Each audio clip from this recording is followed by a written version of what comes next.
नमस्ते friends. North আমেরিকায় আজকেই সোমবার, ফলে আমি আজকেই আমার সোমবারের ব্রত করেছি, যেটা গতকাল দেশে গতকালই হয়ে গিয়েছে। তো আজকের ভিডিওতে আমার মনে হয় হকার উচ্ছেদ নিয়ে একটা কথাবার্তা চলছে এবং দমদম স্টেশনের স্টলগুলোকেও ভেঙে দেওয়া হয়েছে, হকারদের স্টলগুলোকেও ভেঙে দেওয়া হয়েছে। তাতেও কিন্তু অনেক মানুষ খুব মানে ঘটনাটি তার অনেক মানুষের মর্ম স্পর্শ করছে, কারণ হকাররা এতদিন ওটাই তাদের বিজনেস প্লেস ছিল এবং তারা ওখানেই বিজনেস করছিলেন, সেখান থেকেই তাদের নিজেদের রুটি রুজি সংগ্রহ করছিলেন তারা, এবং কাজ করে খাচ্ছিলেন, কোনো অন্যায় করছিলেন না, এটাও সত্য কথা। তারা কাজ করে সামান্য পুঁজির ব্যবসা করে তারা খাচ্ছিলেন। ফলে যখন তাদের বিজনেস প্লেসগুলোকে একেবারে রিমুভ করে দেওয়া হচ্ছে, তখন তাদের স্বভাবতই তাদের মনে হচ্ছে তাহলে আমাদের অন্য সংস্থান আমরা করব কি করে, এবং মানুষগুলো গরিব মানুষ, ফলে সাধারণ মানুষেরও সহানুভূতি তাদের প্রতি যাচ্ছে। এখন প্রশ্ন হলো গিয়ে যে এই হকার উচ্ছেদ বিষয়টি কি, তাহলে কি যে নতুন দল পরিচালিত সরকার রাজ্যে এলো, তারা কি আদতে হকারদেরকে চায় না? এইসব প্রশ্নগুলো আমাদের মনের মধ্যে আসছে। তো এইসব প্রশ্নগুলোর আমাদের একটা জবাব খুঁজে নেওয়াও কিন্তু দরকার, যে এই সরকার কি চাইছে। কোথাও কোনো হকার না থাকুক, তা তো আমরা দেখিনি। আমরা তো বিজেপি শাসিত অন্য রাজ্যেও দেখেছি হকাররা তো আছেন, ভালো রকমভাবে আছেন, কোনো অসুবিধেই নেই। তাহলে এ রাজ্যে এইভাবে হকারদেরকে উচ্ছেদ করা হচ্ছে কেন? উত্তরটা খুব সহজ।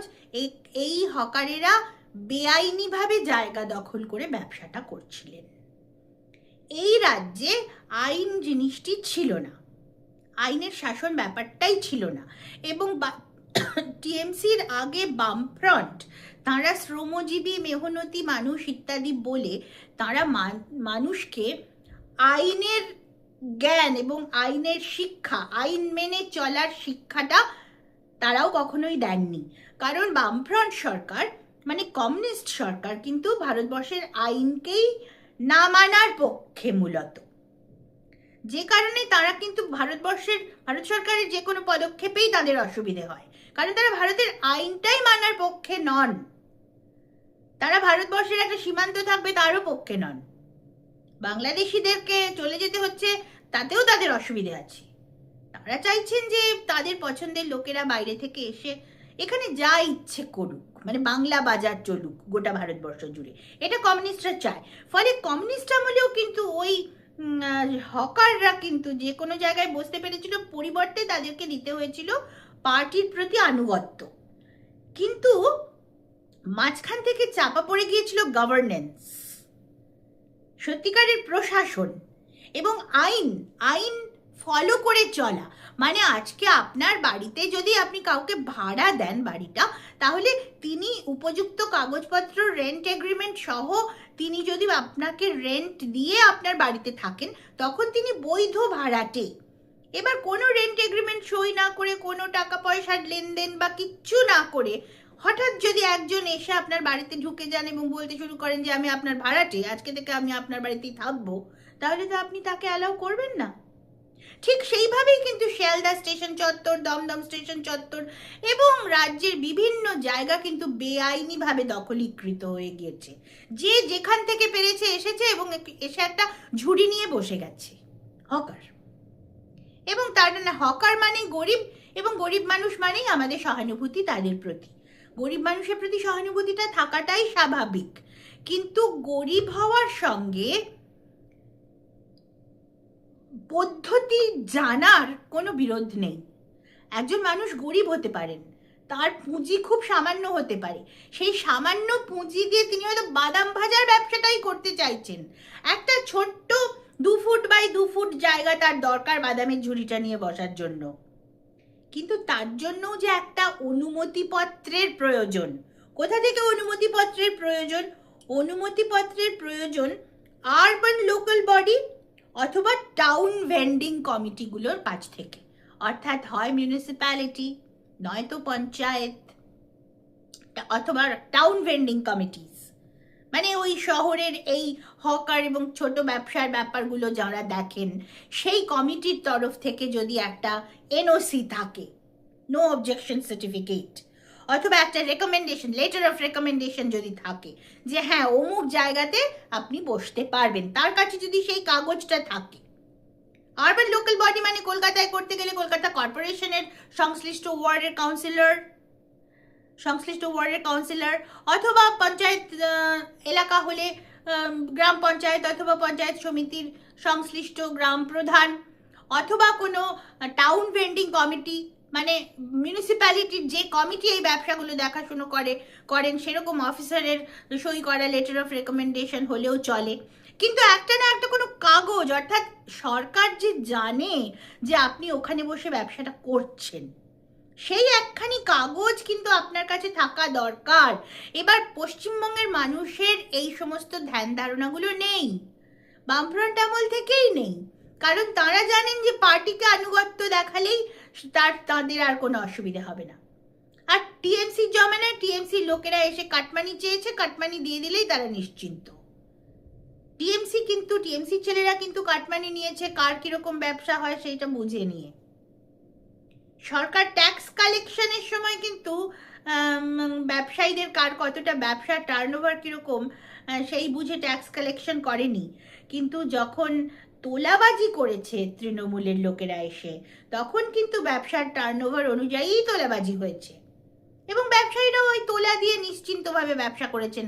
তারা জানতেই যাননি যে তাদের বিজনেস স্পেসটা সুরক্ষিত কিনা। হকার কোথায়, কোথায় তিনি হকার হিসেবে এক্সিস্ট করছিলেন, সেই জায়গায় তিনি থাকতে পারেন কিনা, তার কোনো লেটার অফ রেকমেন্ডেশন আছে কিনা ভাবেনি। কিন্তু ভাবতে তো হবে এগুলো।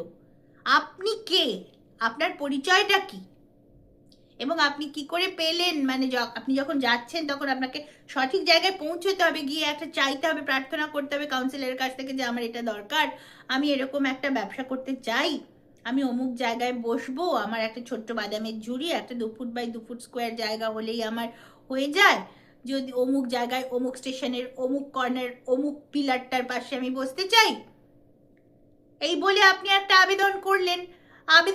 মানে এবার আপনি বলবেন যে অনেকেই বলবেন যে হকারকে লিখতে পড়তে পারবে, অনেক হকারের দিকে কি আর ওই লেখাপড়া করার ক্ষমতা আছে? যদি না থাকে তাহলে কাউন্সিলর নিজেই আপনার হয়ে ওটা লিখে দেবেন, আপনি সেই অনুরোধ করতে পারেন, বা অন্য কাউকে অনুরোধ করলেন যে আমার হয়ে একটু যদি লিখে দেন, সেরকম কেউ একটু লিখে দিতে পারেন। কাউন্সিলরের নিজের অফিসেই সেই বন্দোবস্তটা থাকা উচিত, টাউন ভেন্ডিং কমিটির কাছে সেই বন্দোবস্তটা থাকা উচিত। অন্তত কাউন্সিলর যদি নিজে না পারেন, টাউন ভেন্ডিং কমিটির কাছে পাঠিয়ে দেবেন যে আপনাদের কাছে অমুক ভদ্রলোককে পাঠাচ্ছি, একটা চিঠি লিখে ওনাকে দিয়ে একটুখানি টিপচাপ হোক বা সই করিয়ে নিয়ে ওনাকে একটা লেটার অফ রেকমেন্ডেশন দিয়ে দেবেন, উনি ওখানে একটুখানি বসতে চায়, আমাদের কোনো অসুবিধা নেই, চারপাশে তেমন কোনো ভিড়ভাট্টা নেই, ওই জায়গাটুকু আমরা ছাড়তে পারি, দিয়ে দিলেন। এই কাজটা তো প্রশাসনের। কিন্তু যিনি ব্যবসা করছেন তাকেও তো সচেতন হতে হবে। আপনি যেখানে খুশি একটা ব্যবসা করতে বসে গেলেন, তারপর আমি গরিব মানুষ, আমাকে কেন ঠেলে তুলে দিল, এটা তো হতে পারে না। আইনের শাসন প্রতিষ্ঠা করতে গেলে মানুষকেও তার সঙ্গে সম্পূর্ণ সহযোগিতা করতে হবে। হকাররা নিশ্চয়ই ব্যবসা করবেন, আমার বিশ্বাস বর্তমান সরকার, এটা আমার ধারণা, কারণ অন্যান্য জায়গা আমি দেখেছি, অন্যান্য রাজ্য আমি দেখেছি, বর্তমান সরকার কিন্তু হকারদের জন্য ভালো স্কিমও দেবে। এরকম স্কিম আছে বলেই তো আমি জানি, পিএম স্ট্রিট ভেন্ডার্স আত্মনির্ভর নিধি, প্রধানমন্ত্রী স্ট্রিট ভেন্ডার আত্মনির্ভর নিধি, এরকম স্কিমও এমনকি সরকারের আছে। মানে স্ট্রিট ভেন্ডাররা সরকারের কাছ থেকে ধাপে ধাপে লোন পেতে পারেন, এবং লোন যদি নিয়মিত তারা শোধ দেন তাহলে একটা বড় ইন্টারেস্ট ছাড় পাওয়া যায়, 7% ইন্টারেস্ট ডিডাকশন পাওয়া যায়, মানে যারা নিয়মিত লোন শোধ দেবেন তারা পাবেন এই ডিডাকশন। তাছাড়া যেটা পাওয়া যায় সেটা হচ্ছে ডিজিটাল ইনসেন্টিভ, যদি হকাররা ইউপিআই ব্যবহার করেন তাহলে মাসে অন্তত পক্ষে 100 টাকার ক্যাশব্যাক তারা পাবেন। তাছাড়া আছে ওয়েলফেয়ার লিঙ্কেজেস, যেরকম আরও একটা আছে ক্রেডিট কার্ড, প্রধানমন্ত্রী স্ট্রিট ভেন্ডার আত্মনির্ভর নিধি ক্রেডিট কার্ড, মানে যাদের পেমেন্ট রেকর্ড ভালো তারা একটা ইউপিআই লিঙ্কড রুপে ক্রেডিট কার্ডের জন্য এলিজিবল হবেন। যে ক্রেডিট কার্ডে তারা এমার্জেন্সি ফান্ড হিসেবে 30,000 টাকা পর্যন্ত লোন নিতে পারবেন। মানে যারা লোন নেবেন এবং ভালোভাবে শোধ দিতে থাকবেন, ব্যবসা করে সুন্দরভাবে ব্যবসা করবেন এবং সুন্দরভাবে শোধ দেবেন, অর্থাৎ যাদের ফিসকাল ডিসিপ্লিন ভালো, যাদের ক্রেডিট স্কোর ভালো, তাদের জন্য কিন্তু আরও 30,000 টাকা লোন নেওয়ার মতন ক্রেডিট কার্ডও গভর্নমেন্ট দেবে। এবং অন্যান্য আরও আটটা সরকারি স্কিম, যেমন ধরুন গিয়ে পিএম সুরক্ষা বিমা যোজনা, পিএম জীবন জ্যোতি বিমা যোজনা, পিএম জন আরোগ্য যোজনা মানে আয়ুষ্মান ভারত, এই সমস্ত মোট ওই ভেন্ডার মানে হকার এবং তাদের ফ্যামিলিদের জন্য 8টা সেন্ট্রাল স্কিমের জন্য তাদের এলিজিবিলিটি হয়ে যাবে। অর্থাৎ যারা নিয়ম মেনে স্ট্রিট ভেন্ডার, যে সমস্ত স্ট্রিট ভেন্ডাররা বা হকাররা নিয়ম মেনে ব্যবসা করছেন, তাদের অনেকগুলো সুবিধেরও একটা স্কিম আছে কিন্তু সরকারের, কেন্দ্রীয় সরকারের। আমার ধারণা এই রাজ্যেও সেই একই স্কিমগুলো প্রযোজ্য হবে এই সমস্ত হকারদের কাছে জন্য। কিন্তু প্রথমে তাদেরকে কিন্তু ওই লাইনে আসতে হবে, মানে আইনের শাসন, রুল অফ ল। আমরা তো বলছি যে শাসকের আইন নয়, আইনের শাসন আমরা চাই। তো আইনের শাসন যদি আমরা চাই, তাহলে আইনটা কি সেটাও কিন্তু আমাদেরকে জেনে নিতে হবে। এটা কিন্তু গণতন্ত্র, মানে গণতন্ত্রের গণ হলাম আমরা, মানে আমরাই মানুষ, আমরাই গণ, ফলে আমাদেরই তন্ত্র। এবার আমাদের তন্ত্রে আমাদের জন্য আমাদের নিয়মগুলো কি কি, আমাদের পালনীয় আইনগুলো কি কি, কোন কোন আইন পালন করে চলাটা আমাদের জন্য ম্যান্ডেটরি, কারণ আইনগুলো আমরাই বানিয়েছি, আমাদের প্রতিনিধিরা বানিয়েছে, মানে আমরাই বানিয়েছি আইন। তো সেই আইনগুলো কি সেগুলো জেনে নেওয়া এবং ফলো করে চলা আমাদের কাজ। ফলে এখন হকার উচ্ছেদ হচ্ছে, এতে তো মন্দ কিছু হচ্ছে না, কারণ একটা প্রচন্ড ঘিঞ্জি ভাবে, কোনো কিছু না জানা ভাবে যে কোনো লোক যে কোনো জায়গায় এসে স্ট্রিট ভেন্ডার হিসেবে বসে পড়ছে, ভেবে দেখবেন এটা কিন্তু একটা সিকিউরিটি থ্রেট, একটা বিরাট বড় সিকিউরিটি থ্রেট। ইন্ডিয়ান রেলওয়ের পক্ষে এটা অত্যন্ত বিপজ্জনক। ইন্ডিয়ান রেলওয়ের পক্ষে এটা মেনে নেওয়াই সম্ভব নয়। এতকাল ইন্ডিয়ান রেলওয়ে কিন্তু মেনে নিতে বাধ্য হয়েছে, কারণ রাজ্যের সরকারের কাছ থেকে তারা কোনো সহযোগিতা পায়নি। কিন্তু বর্তমানে যেহেতু রাজ্য সরকারের কাছ থেকে সহযোগিতা পাবে, ইন্ডিয়ান রেলওয়েজ পাচ্ছে এবং ভেন্ডাররাও সেই সহযোগিতা পাবে, সেই কারণেই এখন এই কাজগুলো করা যাচ্ছে। আপনি রেলওয়ের জমিতে যখন হকার হয়ে বসবেন, তখন আপনাকে রেলওয়ের পারমিশনও নিতে হবে, আবার লোকাল অথরিটির কাছ থেকে লেটার অফ রেকমেন্ডেশনও নিয়ে আসতে হবে।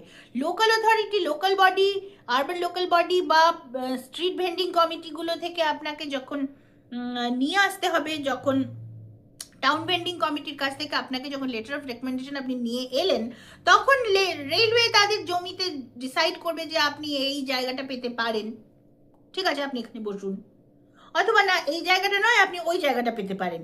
তখন আপনাকে আবার কিন্তু সেই হকার বন্ধুকে আবার কিন্তু যেতে হবে আরবান লোকাল বডির কাছ থেকে বা টাউন ভেন্ডার কমিটির কাছে, যে না আমাকে ওই জায়গাটা নয় ওই জায়গাটা দিয়েছে, আপনি চিঠিটাতে লেটার অফ রেকমেন্ডেশনে জায়গাটা একটু বদলে দিন, মানে ঠিক কোন জায়গায় কোন স্পটে আমি বসছি সেটা একটু ঠিক করে লিখে দিন। এবার সেইটা আপনি ডিসপ্লেতে রেখে দিলেন আপনার দোকানে।